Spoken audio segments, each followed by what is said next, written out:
Hello everybody and welcome back to the Fortress of Solitude. Today we're going to be checking out Superman Lost issue 5 by Christopher Priest and Carlo Pagulayan. We're now at the halfway mark of the 10 issue series and Priest has just introduced us to the Green Lantern named Hope, who helps Clark deal with the threat on Kansas. I really like how Priest set out the Lantern arriving and helping Clark, and because of all of the chaos, Clark didn't question them since they're both obviously in the middle of a battle and they are a Green Lantern, the protectors of the galaxy, people he's worked with before, so why should he question their arrival? This issue also stuck around in the present longer than the previous issues, showing us Clark trying to get back to his normal life, but finding after 20 years in the vacuum of space on an alien world, he doesn't know what normal life back on Earth is anymore, so he feels very alienated from everything. Something which has been done to death with Superman, making him, because obviously he's an alien, he's alien from being a human and being from humanity and everything. And more often than not when that's done, I don't particularly like it since they always end up portraying Superman as kind of like a loner weirdo, almost very incel-like, in that he's very separated from everyone else and he can't ever feel what these other people feel and everything. It's been written like that 100 different ways, but I quite like how Priest is approaching it here, where he's very much like a soldier coming back from war and he's got that PTSD and he's dealing with it. He's trying to adapt to a normal life, but he just can't drown out the noise and has to relearn how to do that all over again. Something that he learned when he was a child and he has to do it on his own more or less now. It's a fantastic take on the loner Superman and it's something I hope to see a little bit more of as the series progresses. I also like all of the little details that Priest sprinkles throughout, like Clark calling the Earth Jimmy Olsen by the alien Jimmy's name, and then when we go back in time to when Clark first arrived on the planet, he calls the alien Jimmy by Earth Jimmy's name. It's just nice little things to show there's been some progression and, you know, he's spent more time with the alien Jimmy than he has the Earth Jimmy, more or less, so he would start calling him that. It's just interesting to see that sort of stuff make its presence known throughout the book. Priest also continues to explore this world of Kansas a bit more, showing us the Underground Republic and making Victor really just an outright villain now. I mean, it was pretty obvious before, but I like that he went a little mask off this issue with him and the character's ideals. I do hope that Clark sticking around on the planet, though, we get to see more of him clashing with Victor, but thanks to knowing how Priest is working with the story so far and how he's taking it in really unique directions, I would actually love to see Clark begin to come around to the way of the Republic's thinking and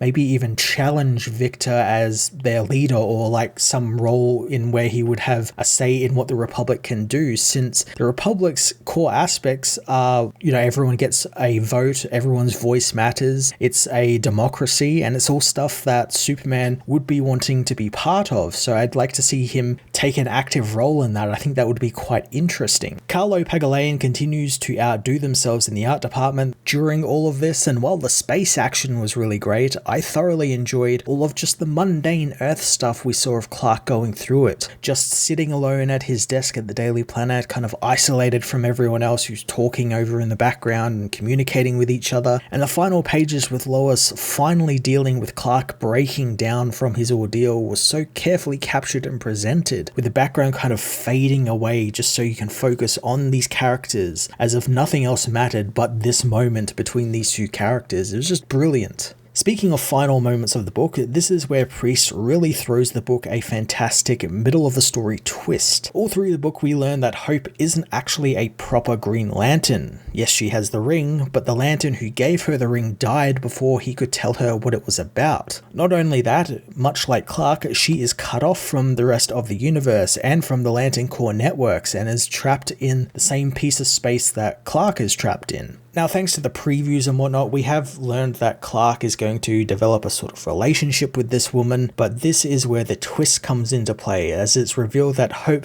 may be a little mentally unstable. Since she's been out in the cosmos for quite some time, we're not really sure how long, but she's intent on keeping Clark there with her and will go to great lengths to ensure that will happen, including murdering this alien Jimmy when he finds a way to send Clark home. I'm very interested to see how how Priest is going to handle this, since it could easily fall into the various not so good tropes about women in comic books and media regarding this type of stuff. But I do really trust Priest to deliver a very compelling story with Hope and Clark's budding relationship, and I'm intrigued to see where he's going to take it, since this was a twist already on a twist of a Green Lantern appearing. So again, the story could go in a completely different way than where I think it's going to be going. Priest and Pagulayan's Superman Lost continues to wow me with every new issue, exploring complex themes around choice and action, while also injecting some awesome twists and turns into an otherwise simple story premise of Superman being stuck on the other side of the galaxy. I thoroughly recommend this issue with a 10 out of 10, and I absolutely recommend you go and check out the rest of the series now that we are at the halfway mark. And if you want to stick around and check out some more of my videos, why not check in with Night Terrors issue 1 and the return of Sandman, or check out what I thought about the first 2 episodes of Adult Swim's new Superman cartoon, My Adventures with Superman.